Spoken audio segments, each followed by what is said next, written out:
बिस्मिल्लाहिर्रहमानिर्रहीम। अस्सलाम वालेकुम व्यूअर्स, कैसे हैं आप? अल्लाह के करम से मैं ठीक हूं और उम्मीद करता हूं आप भी खैरियत से होंगे। मेरी दुआ है कि अल्लाह ताला आपको हमेशा हंसता मुस्कुराता रखे, आमीन। चलें तो व्यूअर्स आते हैं अपनी रेसिपी की तरफ। आज की जो रेसिपी है वो मुख्तलिफ सी रेसिपी है। जैसा कि आप जानते हैं कि बकरा ईद अभी अभी गुजरी है, तो मेरे कुछ बहन भाइयों ने ऊँट की कुर्बानी भी की होगी और मेरी आज की रेसिपी ऊँट के गोश्त के मुताल्लिक है। आपने चिकन, मटन और बीफ की डिशेस तो काफ़ी खाई होंगी और आज मैं आपको ऊँट के गोश्त की ऐसी रेसिपी भी सिखाऊंगा जो बहुत ही आसान है और बहुत ही लजीज भी, और वो है कैमल खलीफा। ये मिडल ईस्ट में बहुत ही आम है और उधर के लोग इस रेसिपी को बहुत इंजॉय करते हैं। ये बहुत ही आला चीज़ है। तो व्यूअर्स, इंशाल्लाह जब ये आप रेसिपी बनाएंगे, खाएंगे, आपको पता चलेगा कि आपने ऊँट के गोश्त की और भी बहुत सी रेसिपी खाई होंगी, लेकिन इसका जो जायका है वो अलग से ही है और मुनफरिद है। चलें व्यूअर्स, हम अपनी रेसिपी की तरफ आते हैं। इससे पहले मेरे चैनल पे जो न्यू व्यूअर्स हैं उनसे मेरी रिक्वेस्ट है कि आप मेरे चैनल को सब्सक्राइब करें और मेरी वीडियोस को लाइक करें और बेल आइकन को दबा दें ताकि आने वाली मेरी तमाम नोटिफिकेशन आप तक पहुंच सकें। बिस्मिल्लाहिर्रहमानिर्रहीम। कैमल खलीफा के लिए ये मैंने 1.5 kg कैमल का गोश्त यानी कि ऊँट का गोश्त ले लिया है। और इसके बाद दूसरा इंग्रेडिएंट्स है हरी मिर्च। ये मैंने 5 से 7 अदद काट लिए है। और इसके बाद जाएगा इसमें टमाटर 4 या 5 मीडियम साइज़। और ये रेड चिली जो है ये गार्निश के लिए। और इंशाल्लाह नेक्स्ट है ऑलिव ऑयल यानी कि जैतून का तेल, एक्स्ट्रा वर्जन। इसके बगैर ये रेसिपी बनना नामुमकिन है। और योगर्ट है, दही 1 कप, प्याज इसमें 3 से 4 अदद मीडियम साइज़ के जाएंगे। सिर्फ मैंने इसको मोटा मोटा काट लिया है, यानी कि एक प्याज को 2 पीस मैंने कर लिए। इसके बाद इसमें जाएगा घी। ऑयल नहीं डालना, ऑयल से इसकी खुशबू नहीं आएगी इतनी।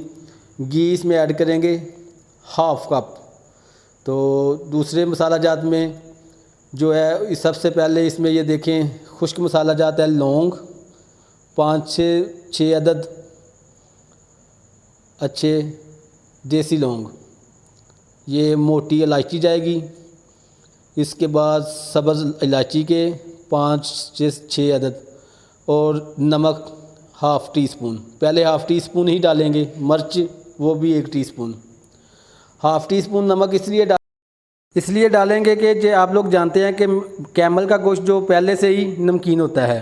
और ये हल्दी है, ये भी 1/2 टीस्पून इसमें ऐड करेंगे।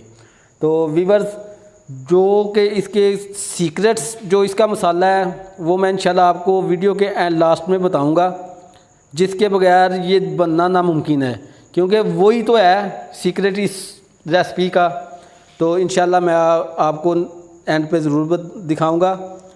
आप वीडियो को फुल वॉच कीजिए। चलें जी, बिस्मिल्लाहिर्रहमानिर्रहीम। एक प्रेशर कुकर में ये मैं 1/2 कप जो घी है वो ऐड करूँगा। इसको 1-2 मिनट के लिए गर्म होने दूंगा। इसके बाद इसमें जाएंगे खड़े मसाले, लौंग, सब्ज़ इलायची और मोटी इलायची यानी कि ब्लैक कार्डिमम। तो इसको मैं ऐड करने लगा हूँ। बिस्मिल्लाहिर्रहमानिर्रहीम। इस तरह से इनको मैं 1 या 2 मिनट के लिए सोते करूँगा हल्का सा, कि इनकी स्मेल जो है ना, इनकी खुशबू वो घी में आ जाए। 2 मिनट अब हो चुके हैं, माशाल्लाह खुशबू आनी शुरू हो चुकी है। तो अब मैं इसमें जो कैमल का गोश्त है माशाल्लाह ये देखें धो के मैंने अच्छे से वॉश किया हुआ, इसको ये ऐड करूँगा। इसको तकरीबन 4-5 मिनट इसको इसी ऑयल में, घी में भूनेंगे। तब तक भूनेंगे कि जब तक इसका कलर ना थोड़ा सा चेंज ना हो जाए। इसका कलर आप लोग जानते हैं कि ऊँट के गोश्त का कलर जो होता है वो दूसरे गोश्त की निस्बत थोड़ा सा रेडनेस में होता है, रेड ज़्यादा होता है। तो इसलिए इसका थोड़ा सा कलर चेंज करेंगे